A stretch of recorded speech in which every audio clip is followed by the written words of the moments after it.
Nagtanong si Longbin sa kanyang ama na Long Patriarch na kung hahayaan na lang ba ito ng kanyang ama. Habang ang Long Patriarch dahil sa kanyang galit halos lumabas na ang kanyang ugat sa ulo. Punta naman tayo sa Chi Family Side Hall. Nagbigay galang at nagpasalamat naman dito si Gu Quanhua sa Chi Patriarch sa pagtulong sa kanila. Pinigilan naman ito ng Chi Patriarch at sinabihan niya si Gu Quanhua na wag itong magalang sa kanya dahil pamilya na sila. Nagsabi ang Chi Patriarch sa kay Gu Xuanchen na inutusan niya na ang kanyang anak na maghanda sa kasal ng ating bida at sisimulan na nila ito. Napasabi na lang si Gu Xuanchen na ang bilis naman. Patawang sinabi ng Chi Patriarch na di naman at ganito talaga ang Wanggu Prefecture, laging bukas ang gate para sa mga tao na tagalabas, at sinabihan niya ang ating bida na kailangan din niya magbihis at naniguro lang talaga ang Chi Patriarch. Hihihi. Hindi naman dito nagpahuli si Gu Quanhua, pinadali niya ang ating bida sa pagbihis dahil maya-maya lang matatapos na si Chi Ziyan sa pagbihis habang si Gu Xuanchen ay pinagpawisan na lang. At handa na nga ang lugar na kung saan magaganap ang kasalan. Yun na nga, sinimulan na nila ang kasal ni Gu Xuanchen at Chi Ziyan. Habang si Chi Ziyan ay naglalakad, sinabihan naman siya ni Xiaoyu na wag ito mag-alala dahil si Gu Xuanchen ay maya-maya lang narito na ito. Sinabihan ni Chi Patriarch si Chi Ziyan na gawin nito ang kanyang makakaya at kahit hindi ito totoong kasal, napasabi na lang si Chi Ziyan nagpapakasal lang siya sa ating bida para alang sa taglay ni Gu Xuanchen na pil daw o mga pil art niya. May nagbalita na nandito na raw ang ating bida, napalingon naman dito si Chi Ziyan. Ayan na nga ang ating bida palakad na papunta kay Chi Ziyan. At kalmado pa rin ang ating bida, hihihi. Sabi ni Chi Ziyan ano raw ang nangyari sa kanya ngayon. Ang puso niya raw ay kumakabog-kabog na. Binati naman ni Xiaoyu ang ating bida. Tuloy na nga kasalan. Habang si Gu Quanhua at ang Patriarch ay nakaupo lang at nanood lang. Habang namumula pa si Chi Ziyan, nagsalita naman dito si Gu Xuanchen. Na gustong-gusto ba ni Chi Ziyan na ikasal? Ang sabi din dito ni Chi Ziyan ang gusto lang niya talaga makahanap ng partner na makakaturo sa kanya ng pil daw o pil art. Sabi pa niya na since acting lang dapat sakyan na lang ito ng ating bida. Sumang-ayon naman dito si Gu Xuanchen. Pinatunog na nga ni Xiaoyu ang lata at nagsalita ito na bless the heaven and earth. At lumuhad na dito si Chi Ziyan. Kasabay ng ating bida at may nagsalita na pasalamatan daw nila ang heaven and earth. Salute to the high hall at sumang-ayon naman dito ang ating bida. Magharotan daw sila ni Chi Ziyan at Gu Xuanchen. At binati na nila ang dalawa habang wala nang masabi ang ating bida at pulang-pula na talaga si Chi Ziyan sa hiya. Yun na nga, dalawa na lang sila dito. At nasabi na lang ni Chi Ziyan na ano na ang susunod niyang gawin. Tika, iba na yata ni Recap ko, balik tayo at naalala na ni Chi Ziyan ang mga turo ni Xiaoyu sa kanya. Napayuko na lang si Chi Ziyan dito. Pahabol pa ni Xiaoyu, kayang-kaya raw ito ni Chi Ziyan. Ayan na nga. Oh my God! Wow! Naku, wag mong ituloy Gu Xuanchen, hehe, natatae na lang si Chi Ziyan sa kinaharap niya ngayon. At iba na iniisip ni Chi Ziyan. Pinagpawisan na lang siya, at gawin na raw ng ating bida ang sayaw. At napapikit na rito si Chi Ziyan. At nasabi na lang ni Gu Xuanchen na maganda raw ang pagkakahiga ni Chi Ziyan. Pahabol pa ni Gu Xuanchen kung bakit raw ganito humiga si Chi Ziyan, nahiya naman dito si Chi Ziyan. Nakatikom na lang ang bibig ni Chi Ziyan sa hiya. At kinumpas na ng ating bida ang kanyang kamay. Sinimulan na ni Gu Xuanchen ang pagtaturo niya kay Chi Ziyan ng technique art. At pinayuhan ito ng ating bida kung ano dapat gawin kung mag-iinsayo si Chi Ziyan. At habang tinutulungan ng ating bida si Chi Ziyan, gumanda naman ang daloy ng aura ni Chi Ziyan. Napasabi na lang si Chi Ziyan na anong klaseng lalaki ang ating bida, kala niya na tuloy na ngunit bakit raw iba na ang ginagawa nila ngayon. At sinabihan ni Gu Xuanchen si Chi Ziyan na wag itong malikot, sumang-ayon naman siya dito. Habang kumakanta si Chi Ziyan, nakikinig naman dito si Xiaoyu at napaisip siya dito na ito raw ang inaasahan niya sa dalawa, hihihi. At sumikat na nga ang araw. Binuksan na ni Gu Xuanchen. Lumabas na nga sila sa kanilang kwarto. Binati naman sila ng apat at napatanong na lang si Gu Xuanchen kung ano na ang nangyayari sa kanila. Nahiya naman dito si Chi Ziyan habang napahawak na lang ito sa kanyang namumulang pisngi. At dali-dali siyang umalis at magtitimpla pa raw siya ng kape. Napatanong na lang ang ating bida kung ano ang nangyari kay Chi Zian. Sinagot naman ito ng elder na magkasama raw sila ng ating bida sa pagkukultivate kaya ganun at may patawa pa ang elder. At magkasama na ang mag-ina. Tinanong ni Gu Xuanchen ang kanyang ina kung ano ang dahilan bakit siya nito pinapunta. At tinapik na ng ina si Gu Xuanchen. Nagtanong naman dito ang ina kay Gu Xuanchen na matapos ang kasal nila at Chi Zian ano ginagawa ng ating bida kasama si Chi Zian. Sabi pa niya kung nagawa na ba nila ang pagsasayaw. Pahabol pa ng ina na ang inaasahan nila na magiging anak ni Gu Xuanchen ay babae na palunok na lang ng laway ang ating bida. At inisip ni Gu Xuanchen si Chi Zian at hindi niya inaasahan na sobrang hina ni Chi Zian hindi tulad sa kanyang ika-7 na disipolo na malakas. Habang nag-uusap sila, nagsabi na lang si Gu Xuanchen na wag na nila yung pag-usapan at nilihis ng ating bida ang usapan at sabay tanong sa kanyang ina kung bakit gusto ng Long family na maabot ng kanyang ina ang 5th rank formation master. Nasabi na lang ng ina na long story raw. At sinabi ng ina ni Gu Xuanchen na noong bata pa siya wala siyang katayuan sa Long family dahil wala pa siyang silbi. Ngunit noong nag-edad siya ng 15 at naging 4th rank formation master nagka-interest ang Long family sa kanya at tinanggap siya dito dahil lang sa gusto ng Long family na mabuksan niya ang treasure map at pinag-aralan niya ito ngunit hindi niya ito nabuksan. Nagtanong si Gu Xuanchen kung ano ang treasure map. Sinagot naman ito ng kanyang ina na ang treasure map ay kapag mabubuksan ito naglalaman ito ng mga kayamanan tulad na lang ng mga armas at cultivation pill kaya hinangad ito ng karamihan lalo na ang Long family. Tinanggap lang siya dahil kapag naging 5th rank formation master siya ay malaki ang tiwala ng Long patriarch sa kanya na mabuksan niya ang treasure map. Habang umiinom ang ating bida, nasabi na lang niya na hindi na siya mahihirapan na magpunta sa Long family dahil alam niya na ang impormasyon ng treasure map. Punta naman tayo sa Long family secret room. Habang pinag-aaralan ng matanda ang treasure map dumating naman dito ang Long patriarch. Napalingon naman dito ang matanda sa kanila.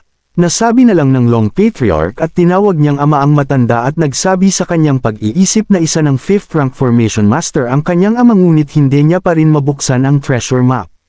At nagutos ang Long patriarch sa kanyang mga alagad para puntahan ang Chi family lalo na sa ating bida sumang-ayon naman dito ang mga alagad.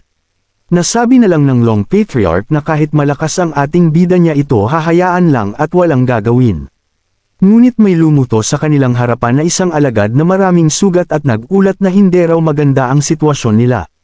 Sabi pa ng alagad na nasira na ni Gu Xuanchen ang kanilang formation. Nagulat naman dito ang Long patriarch. Papunta na nga ang Long patriarch kasama ang kanyang mga alagad sa kinaroonan ng ating bida. At natagpuan na lang nila na maraming tauhan ang nasawi habang ang ating bida ay nakatayo lang. Napahingi na lang ng tulong ang alagad sa Long patriarch. Nasabi na lang ni Gu Xuanchen na mahina ang formation ng Long family ng Wanggu Prefecture. Nagalit naman dito ang Long patriarch at sabay atake. At ginamit na ng Long patriarch ang pinagmalaki niyang teknik. Nagsalpukan na nga ang mga atake nila. Nangamba naman dito ang Long patriarch sa salpukan nila. Dahil ang bida natin ay mas malakas pa ang atake sa kanya at tumalsik na lang ang Long patriarch. Napigilan naman niya ang pagtalsak niya. Ngunit habang kaharap niya ang ating bida para nang kaharap niya si kamatayan. Napaluhad na lang siya at hindi raw siya makagalaw. Nag-alala naman dito si Long Bin sa kanyang ama. Sinabihan ni Gu Xuanchen ang Long patriarch na lumuhad ito at sumunod na lang ito sa ating bida. Naalerto naman ang bida natin dahil may napansin siya. Ang matanda na pasugod na sa kanya. Ngunit napahinto siya sa pag-atake. Dahil napagtanto niya na wala siyang laban sa ating bida. Tumating ang ama ng Long patriarch at sinabihan niya ang kanyang ama na ipaghiganti siya sa ating bida. Pahabol pa niya na siya ang patriarch ng Long family pero pinaluhod lang siya ng ating bida sa harap mismo ng mga tao. Ngunit ang inaasahan niyang tutulong sa kanya ay nagbigay galang lang sa ating bida.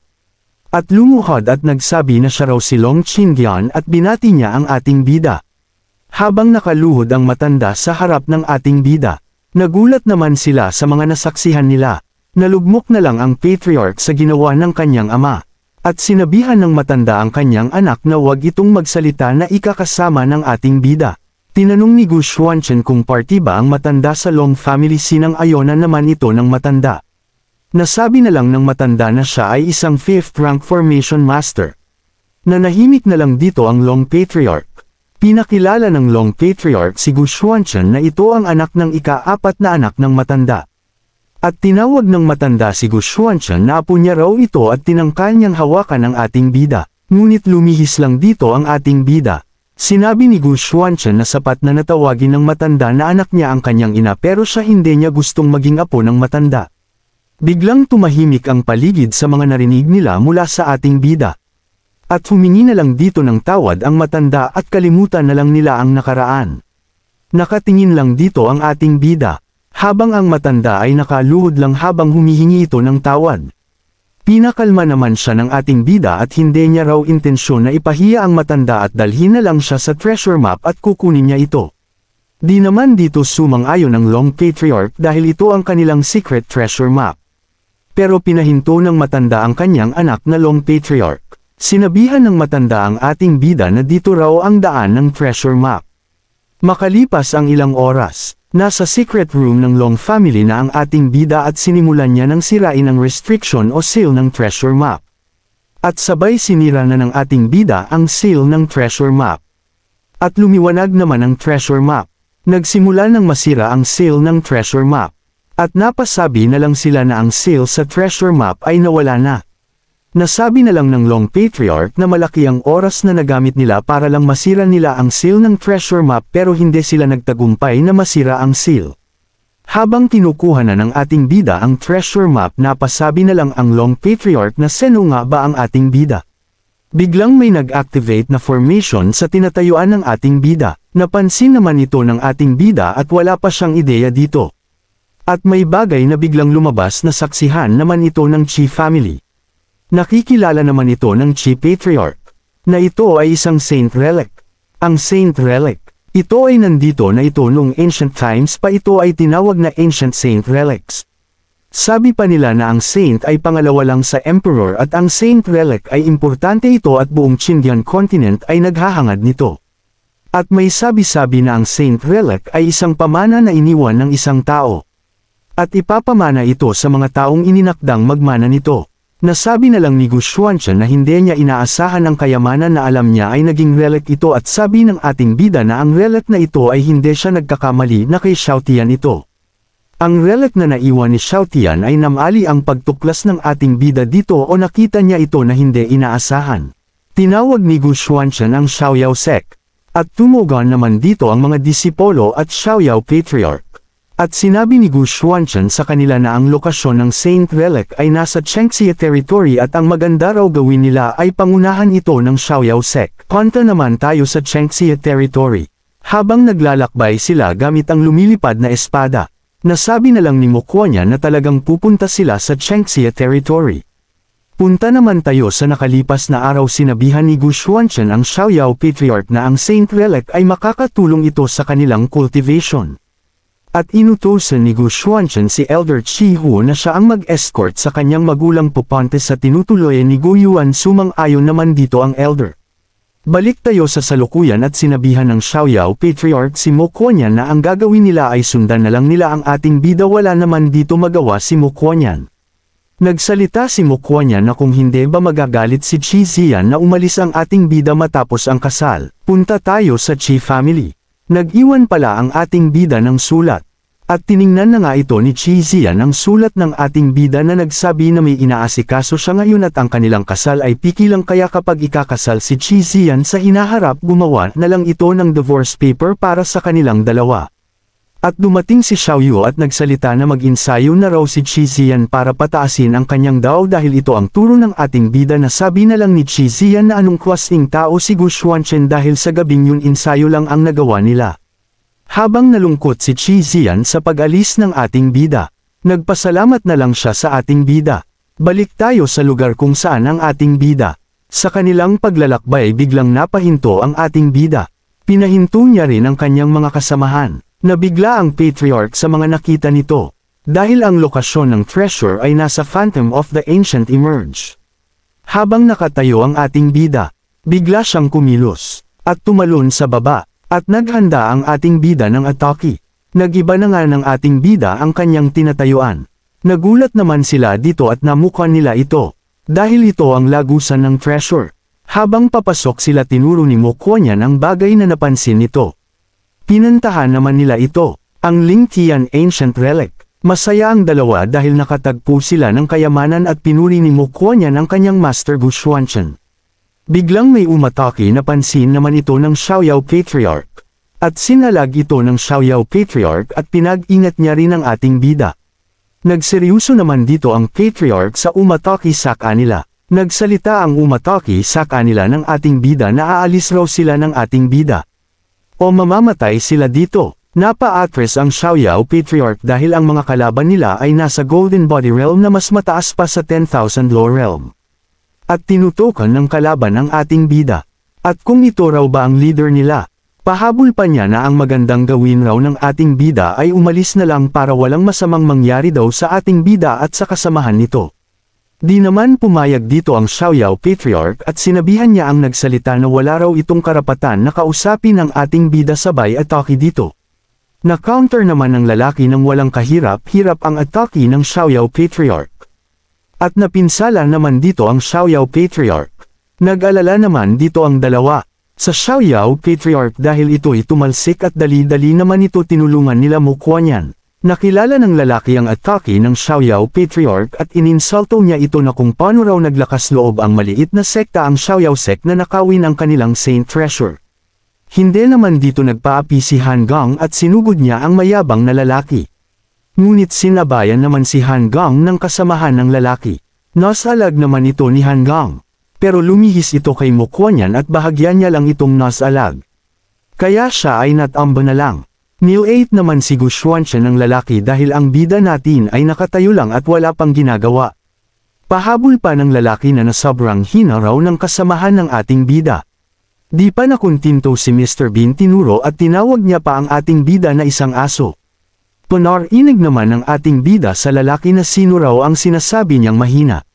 Sabay umatake ang Xiaoyao Patriarch. Napansin naman ito ng lalaki. Ngunit huli na siya dahil tinamaan na siya ng suntok ng Xiaoyao Patriarch.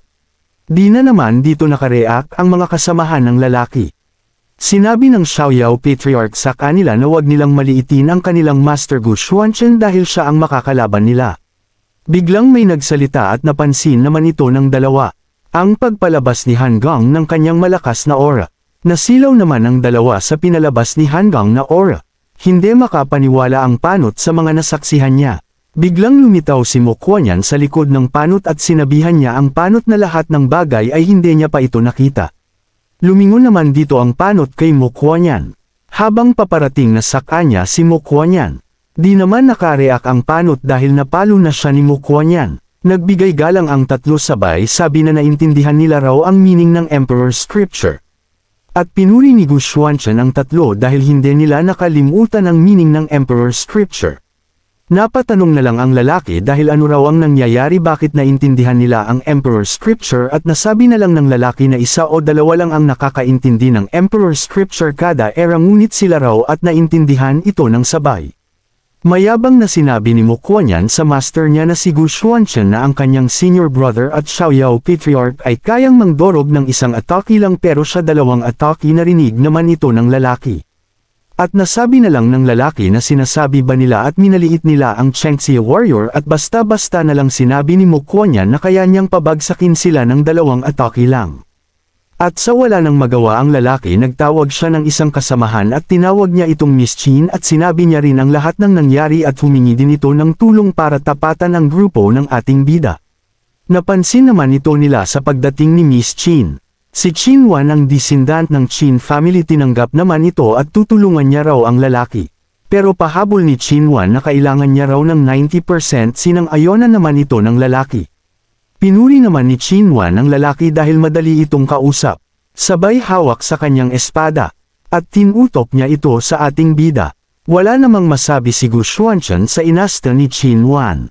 Habang naghanda si Qin Wan ng atake. Napangiti na lang ito at nasabi niya na sisimulan niya na raw ang pagdurog sa ating bida. Nakilala naman ng Xiaoyao Patriarch ang gamit na espada ni Qin Wan na isang Emperor Sword at malaki din ang tiwala ng lalaki kay Qin Wan na walang makakatalo sa kanya. Hindi makapaniwala ang Xiaoyao Patriarch dahil nasa kamay lang ni Qin Wan ang espada ng Emperor. Sinabi ni Han Gang na siya na ang sasalag sa atake ni Qinwan pero pinigilan siya ng Xiaoyao Patriarch. Sinabi ng Xiaoyao Patriarch na ang kanilang taglay na lakas ay isa lang Emperor Scripture na naiintindihan lang nila Han Gang. Pero ang taglay ni Qinwan na espada ay malakas dahil ang aura ng espada ay sobrang lakas dahil marami na itong napaslang na nilalang nung ginamit ito ng Emperor. At dapat nilang iwasan ang gamit na espada ni Qinwan. At habang papasugod si Qinwan nasabi na lang niya na kukunin niya ang buhay ng ating bida at mga kasamahan nito. Biglang nagtanong ang ating bida kung disindant ba ni Qin Tian si Qinwan. Nag-react naman si Qinwan at napahinto ito sa mga narinig niya sa ating bida at nabastusin ito dahil basta-basta lang na tinawag ni Gu Xuanchen ang pangalan kanilang on store. Sabay atake sa ating bida. Habang paparating ang atake sa kanila Gu Xuanchen, namukha naman ito ng tatlo ang ginamit na teknik ni Qinwan at nangamba ang tatlong ngunit ang ating bida ay kalmado lang. Nagsalita si Qinwan kung natatakot na ba sa kanya sila ng ating bida. At habang nasa kamay ni Qinwan ang espada, tinawag naman ni Gu Xuanchen ang espada ni Qinwan na Xiao Jin at inuutusan ni Gu Xuanchen ang espada na si Xiao Jin na bumalik na ito sa ating bida. Tumugol naman dito ang espada at bigla itong kumawala kay Qinwan. Ang espada ni Qinwan ay papunta na nga sa ating bida. Biglang dumaan ang espada sa kanila mukha niyan napansin naman nila ito. Nagulat si Mo Kuan dahil nasa kay Gu Xuanchen na ang espada na pagmamayari ni Qinwan. Pinakiramdaman ni Gu Xuanchen ang espada, at inatake ni Gu Xuanchen ang ere na saksihan naman ito ng lalaki. Nalilito na ang lalaki at nasabi na lang niya na ano na ba ang nangyayari dahil nasa kamay na ni Gu Xuanchen ang Emperor Sword. Biglang nagpalabas si Qinwan ng dugo, at ginamit niya ang dugo para subukan niya na kunin ulit ang kanyang espada. Ngunit sinalag lang ito ni Gu Xuanchen ang dugo at parang wala lang nangyari sa ginawa ni Qinwan. Napasukan na lang si Qinwan dahil di siya nagtagumpay na i-summon ang kanyang espada o mabawi kay Gu Xuanchen. Nahulog na lang si Qinwan sa kanyang tinatayuan. Nalugmok ang lalaki dahil hindi raw nakilala ng espada si Qinwan. Sa paghulog ni Qinwan kumilos naman dito si Gu Xuanchen. Sinimulan na ni Gu Xuanchen na saluhin si Qinwan. Nasalo na nga ni Gu Xuanchen si Qinwan. Habang hawak-hawak ni Gu Xuanchen ang katawan ni Qinwan napatakbo na lang ang lalaki sa takot niya kay Gu Xuanchen. At pinaupo ni Gu Xuanchen si Qinwan habang wala pa itong malay. Biglang hinubad ni Gu Xuanchen ang shoulder ni Qinwan para itong kumpirmahin kung may palatandaan ba ito sa balikat kung disindant ba ito ni Xiao Tian. Nakumpirma naman ito ng ating bida. Iba naman ang nasa isip nila Xiaoyao Patriarch sa paghubad ni Gu Xuanchen sa balikat ni Qinwan at pahabol pa ng Xiaoyao Patriarch na may nadiscover raw ang ating bida sa katawan ni Qinwan kaya niya ito tinurture. Dali-dali inalok ni Han Gang si Mo Kuan na may kukunin lang sila na kayamanan doon. Pagkagising ni Qinwan nahiya naman ito sa ginawa ng ating bida sa kanya. At sabay sinigawan ni Qinwan ang ating bida sinagot naman ito ni Gu Xuanchen na wag itong masamain ni Qinwan ang kanyang ginawa at sabi ni Gu Xuanchen na siya raw ay kaibigan ng kanyang Qin family. Dahil sa hindi pa kumalma si Qinwan naghanda si Gu Xuanchen. At umatake si Gu Xuanchen gamit ang teknik ng Qin family. Namoka naman ito ni Qinwan ang kanilang teknik. Ngunit sa atake ni Gu Xuanchen nagkapunit-punit ang damit ni Qinwan. Di naman ito inaasahan ni Gu Xuanchen. Nagsabi ang tatlo sa ating bida na si Gu Xuanchen ba ang may gawa kung bakit nag-vibrate ang lupa na kanilang tinatayuan. At iba na naman pumasok sa isip ni Han Gang sa ating bida. Nag-Virgo na lang ang ilong ni Han Gang at sabi pa niya na ang kanilang master ay tinuturuan lang ng leksyon si Qinwan. Di naman dito nagpauli ang Xiaoyao Patriarch. Nagsabi din ito na ang kanilang master Gu Xuanchen ay sobrang wild.